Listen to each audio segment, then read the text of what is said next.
The story opens with the Galactic Mining Consortium conducting routine excavation on a dead planet in the Outer Rim. The planet, designated Kepler 442c, appears barren and lifeless. 3 alien species work together: the Vex, insectoid miners; Altani, blue-skinned humanoids; and Grex, reptilian engineers. Commander Cole of the Altani leads the operation. His team includes engineer Brix, Grex, and scout Nyx, Vex. They're mining rare crystals when their deep core drills hit something unexpected. A massive metallic structure buried 3 kilometers underground. Initial scans reveal the structure is artificial and ancient. The metal composition is unknown to their databases. Dr. Vale, the expedition's archaeologist, estimates the burial occurred roughly 500,000 years ago. The discovery site spans over 200 square kilometers. As they excavate, they uncover what appears to be a colossal spacecraft, but it's unlike anything in their galactic databases. The ship's design is aggressive, angular, and purely functional. Strange symbols cover the hull, and the metal seems to absorb their scanning beams. The real shock comes when they realize this isn't just one ship, it's an entire fleet. Dozens of vessels of varying sizes, all buried together. Some are massive dreadnoughts, others appear to be fighters or support craft. The arrangement suggests they were deliberately hidden, not crashed. Captain Rex of the excavation vessel Prosperity receives the initial reports. He's skeptical until he sees the footage. The ship's design philosophy is completely alien to known galactic civilizations, focused purely on warfare and destruction rather than the elegant, multi-purpose vessels common in the galaxy. The team discovers the ships are incredibly well preserved, despite their age. The unknown metal shows no signs of corrosion or decay. When they manage to cut through an outer hull, they find the interior systems intact but dormant. Technician Joe, yes, a simple human name, though they don't know it yet, makes the first attempt to interface with the ship's systems. The moment he connects his equipment, ancient systems begin to hum to life. Lights flicker on throughout the vessel, and a deep thrumming fills the air. The awakening triggers something. Other ships in the buried fleet begin responding, their systems synchronizing. The excavation team realizes they've activated something far beyond their understanding. Emergency protocols engage across the fleet. Automated systems start running diagnostics. Weapon systems begin charging. The archaeological dig has become a potential catastrophe. Commander Cole orders immediate evacuation, but it's too late. The fleet's awakening sends out a signal, a pulse, that races across the galaxy at faster-than-light speeds. It's not a distress call or greeting. It's a warning, a declaration that reads in an ancient, dead language. The Terran Defense Fleet remains active. Earth's children still guard the void. The story ends with the signal reaching the Galactic Council on New Centauri. Chancellor Zog and his advisors receive the transmission with confusion and growing horror. Their databases contain no record of Terra or Earth, but the power signature of the signal suggests a civilization far more advanced than anything in their current galaxy. In the deep archives, an ancient AI named Alex, automated library, and encyclopedia extreme, stirs to life. It's been dormant for millennia, waiting for this exact signal. Alex contains the true history of the galaxy, including the reason why an entire star system called Sol was erased from all records. 500,000 years ago, the excavation team remains trapped on the planet as the ancient fleet continues its awakening sequence. Massive energy signatures build within each vessel. Long dormant reactors ignite. Weapon systems that could shatter moons begin their charging cycles. In the final scene, the largest dreadnought's main guns begin to glow with an ominous light. Deep within the ship, automated factories start producing something. The sound echoes across the excavation site the sound of an ancient war machine preparing for battle against enemies that haven't existed for 500,000 years. The part ends with a chilling realization. This isn't just a buried fleet. It's a trap. A final gift from a species that knew they were going extinct, but wanted to ensure their enemies would never feel safe, even across the eons. The galaxy is about to remember why humanity was erased from history, and why, even in death, humans remain the most feared warriors the universe has ever known. This sets up the mystery and introduces the key characters while establishing the scale and danger of what's been discovered. The subsequent parts will reveal humanity's true history and why they were so feared. Chancellor Zog stood before the Grand Assembly, his blue skin pale with fear. The emergency session had been called within hours of receiving the signal from Kepler 442c. Representatives from 47 species filled the massive chamber, their varied forms united by one emotion: terror. The signal has been analyzed, Zog announced, his voice echoing through the hall. It originates from technology at least 500,000 years old. The power output exceeds our most advanced dreadnoughts by a factor of 10,000. General Tor of the Hegemony Fleet stepped forward. His reptilian features were grim. My ships are already en route to the excavation site. We cannot allow these ancient weapons to fall into the wrong hands. In the deep archives beneath the council chambers, AI Alex processed the incoming data. Its quantum cores, dormant for millennia, now burned with purpose. Ancient files marked with the highest classification began unlocking themselves.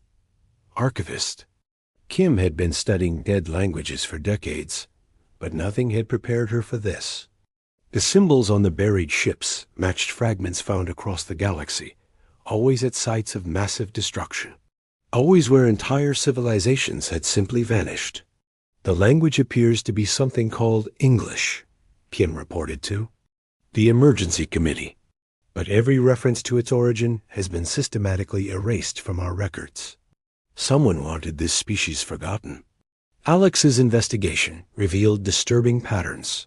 Throughout galactic history, there had been gaps, missing star systems, entire sectors marked as uninhabitable with no explanation, dead zones where space itself seemed twisted and broken. The AI began cross-referencing the excavation data with these anomalies. A horrifying picture emerged.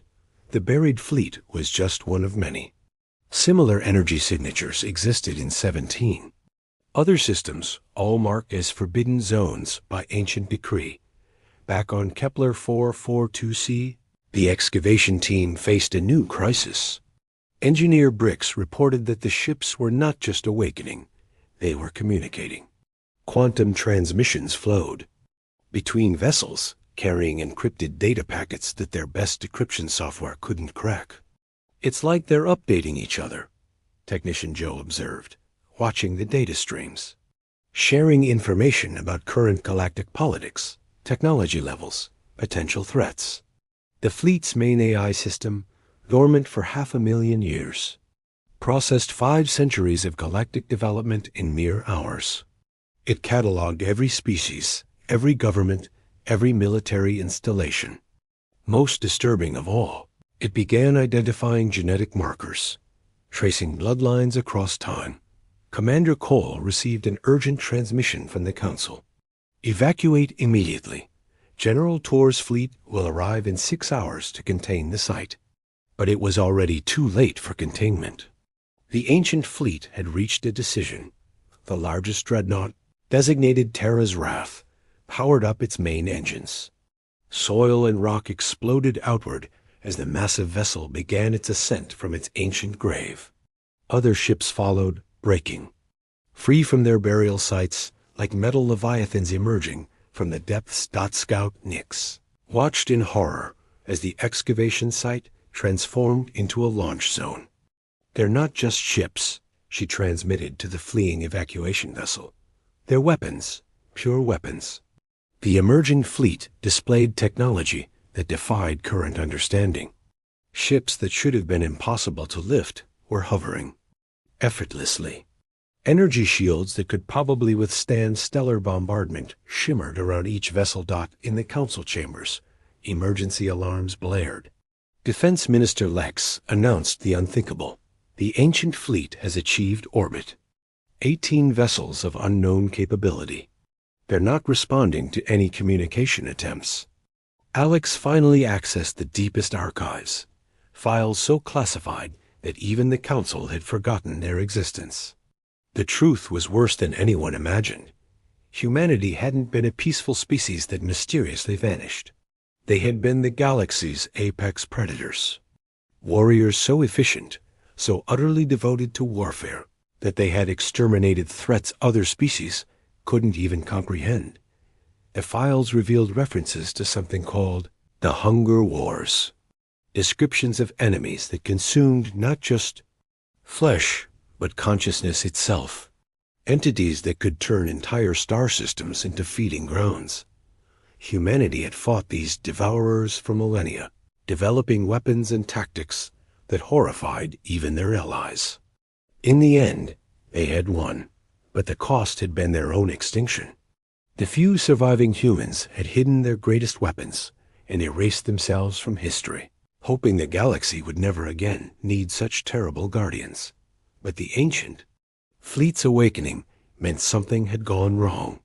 The sensors and early warning systems humanity had left behind were detecting something. After 500,000 years of peace, the devourers were returning. Asterisk. The part ended with Terra's wrath, transmitting a message in perfect galactic standard. Unknown vessels. This is Admiral Mike of the Terran Defense Fleet. We have detected devourer signatures in this galaxy. Prepare for immediate military coordination, or be classified as compromised. You have 1 hour to comply.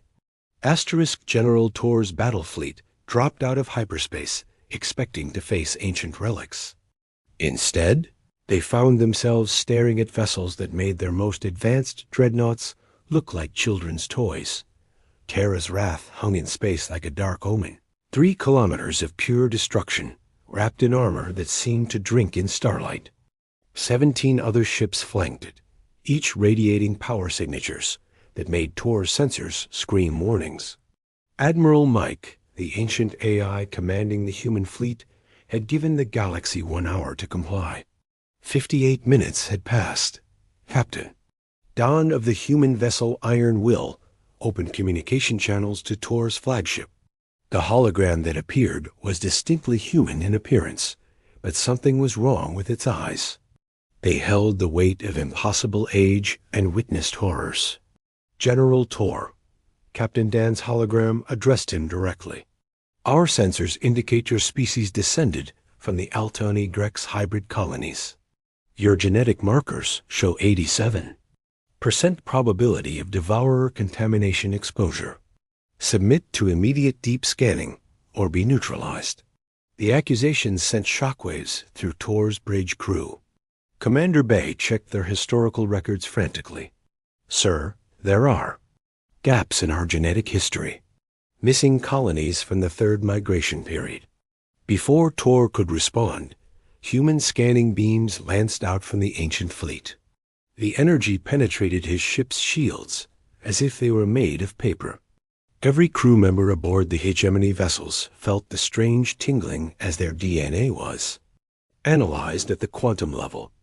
On the Council homeworld, Chancellor Zog watched the confrontation through quantum transmissions. Director Max of Galactic Intelligence stood beside him, holding files that Alex had finally declassified. The humans weren't just warriors, Max explained, his voice shaking. They were hunters. They developed technology specifically to track devourer influence across generations. According to these files, the devourers could lay dormant in a species' genetic code for millions of years. The scanning results from Tor's fleet came back positive.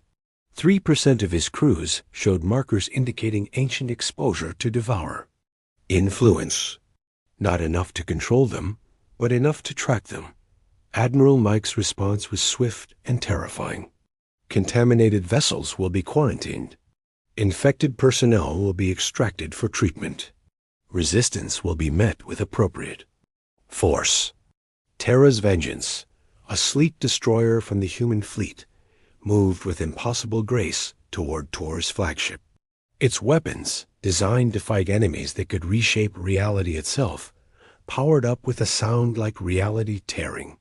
"This is madness," Tor transmitted. "We are not your enemies. The Devourers are extinct." Captain Dan's expression didn't change. "The Devourers are never extinct, General. They hibernate. They wait. They use species like yours as early warning systems.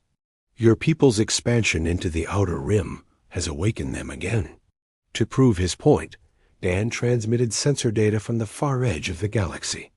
Empty space showed readings that made no sense. Areas where stars were going out one by one, their light simply vanishing. Reality itself was being consumed. Navigator Sue aboard Terra's Wrath detected additional signals. Similar fleets were awakening across the galaxy as the ancient human early warning network came online. Each hidden armada carried the same grim purpose: protect the galaxy from threats it couldn't comprehend. The extraction began with surgical precision. Human boarding pods cut through hegemony shields, and hulls like they were made of tissue paper. Marine Ben led the extraction teams, humans who had been in stasis for 500,000 years, awakening to continue a war they thought they'd finished. The contaminated crew members weren't killed. Instead, they were subjected to treatments that purged the dormant devourer influence from their genetic code. The process was agonizing but effective. Dr. Ted of the medical vessel Mercy's Edge explained the procedure to horrified observers. The devourers insert quantum viruses into DNA. Over generations, these create compulsions to explore specific regions of space, to dig in certain places, to make contact with dormant devourer nodes. Your people have been unwittingly mapping devourer positions for millennia. Chancellor Zog realized the horrible truth. Every major archaeological discovery, every expansion into uninhabited systems, every mysterious disappearance, it had all been orchestrated by dormant programming in their own genetic code. The human fleet had been watching, waiting for this moment. They had sacrificed their own civilization to become the galaxy's immune system, detecting threats before they could fully manifest. As more human fleets awakened across the galaxy, a pattern emerged. Each was positioned to guard specific regions, specific routes the devourers might use to return. Humanity had turned their extinction into the ultimate strategic advantage. The part ended with Admiral Mike addressing the entire galaxy. "Citizens of the Milky Way, this is the Terran Defense Network. Stand down all military operations. Prepare for immediate mobilization. The enemy we died to stop has returned. This time, we fight together." Alex's deepest archives opened like wounds in history, revealing the truth about humanity's final days. Across the galaxy, the awakening Terran Defense Network transmitted these memories to every species, forcing them to witness what their ancestors had chosen to forget. The holographic records began 500,000 years ago, when humanity first encountered the Devourers in the Andromeda Contact Zone. Captain Amy of the exploration vessel New Horizon had been leading humanity's first extragalactic expedition. Her crew of 200 had expected to find new worlds, new civilizations. Instead, they found empty space where an entire galaxy should have been thriving. Mission log, day 400. Amy's recorded voice echoed across the present-day galaxy. "We found 17 star systems. All show signs of advanced civilization. All are completely dead, not destroyed, consumed. The matter is still there, but it's wrong somehow, like the fundamental forces have been rewritten." The records showed humanity's horrifying discovery. The Devourers weren't aliens in any conventional sense. They were living entropy, consciousness that fed on the quantum foundations of reality itself. Wherever they went, the laws of physics gradually changed to serve their hunger. General Paul had commanded Earth's response when the first Devourer scouts reached the Milky Way. The enemy's approach was methodical and terrifying. They didn't invade systems. They infected them. Reality around Devourer-touched worlds began to change. Gravity became unpredictable. Time flowed differently. Space itself developed an appetite. The galactic species of that era, the precursors, had been sophisticated but peaceful. They tried negotiation, scientific study, even offering the Devourers uninhabited systems to satisfy their hunger. Nothing worked. The Devourers consumed civilizations not for resources, but for the joy of unmaking ordered reality. Humanity alone among the galaxy's species adapted to the threat. Commander Lisa of the War College developed the doctrine that would define humanity's role. We cannot coexist with entropy made conscious. This is not a political conflict or territorial dispute. This is a war for the right of existence itself. To continue, the footage showed humanity's transformation from explorers to living weapons. Children were trained from birth to think in terms of strategic genocide. Scientists developed weapons that could kill concepts, bullets that erased their targets from the timeline, ships that existed in 17 dimensions simultaneously to avoid devour reality distortion fields. Admiral Robb led the first successful counterattack against a devourer-controlled system. The siege of Vega lasted 17 years and required humanity to sacrifice 3 colonies, worth of their own people to power weapons that could damage entities existing outside normal causality. We learned to think like them, Admiral Robb's final report explained. To fight monsters that eat reality, we had to become something that reality itself fears. We made weapons from our own extinction, turned our deaths into ammunition. The records revealed humanity's greatest horror and triumph, the Genesis Protocol. When facing inevitable defeat, humans had weaponized their own extinction. Instead of simply dying, they converted their entire civilization into a quantum virus designed to lay dormant until the moment Devourers returned. President Mark had signed the final order on humanity's last day. Earth was already falling to Devourer. Reality distortion. Mountains flowed like water. Oceans burned with cold fire. The sun was turning into something that hungered. We cannot save ourselves. President Mark's final address showed him standing in a bunker as reality warped around him. But we can save everyone else. The Genesis Protocol will preserve our military assets in quantum stasis. Our fleets will sleep until the enemy returns. Our knowledge will hide in the galaxy's genetic code. When the Devourers wake again, so will we. The final footage showed humanity's last battle. General Kate commanded the defense of the Sol system as Devourer. Reality storms consumed everything humans had ever built. The first sign of the Devourer's return was subtle. Stars in the outer rim began burning the wrong color. Astronomer Jan, aboard the research station Deep Watch, noticed it first. Distant suns shifting from white to an impossible shade that hurt to perceive directly. The spectrum analysis makes no sense, Jan reported to Admiral Mike. It's like the fusion process itself is being rewritten. The stars aren't dying, they're being converted into something else. Admiral Mike's response was immediate and terrifying. Every awakened human fleet across the galaxy received the same order. Devourer contact confirmed. Initiate War Protocol 7. Authorization. Genesis Final. War Protocol 7 was humanity's ultimate strategic doctrine. It assumed the Devourers had learned from their previous defeat and adapted.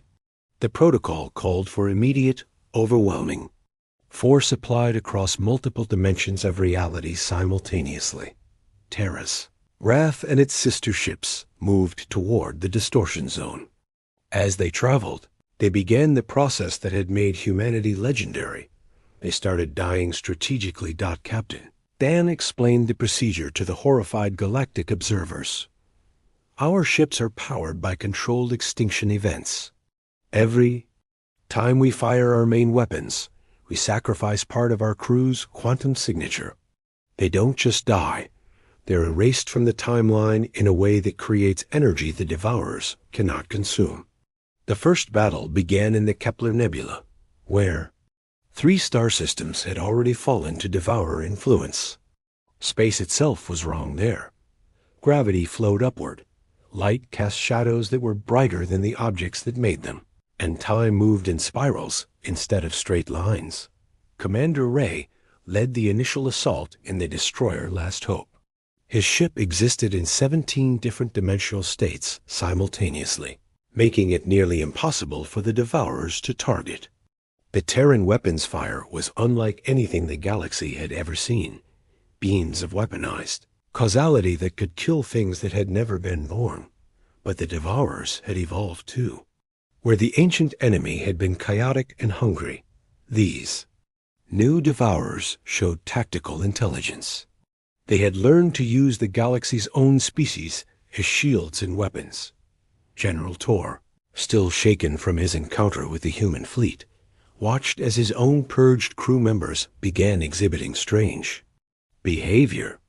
The Devourer influence, it seemed, had left quantum scars that could be reactivated.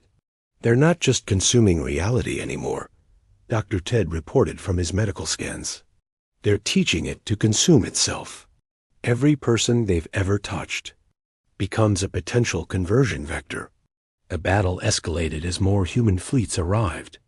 Admiral Sue commanded the heavy battleship Inevitable Dawn, carrying weapons that could detonate entire solar systems in ways that would prevent the Devourers from feeding on the explosion.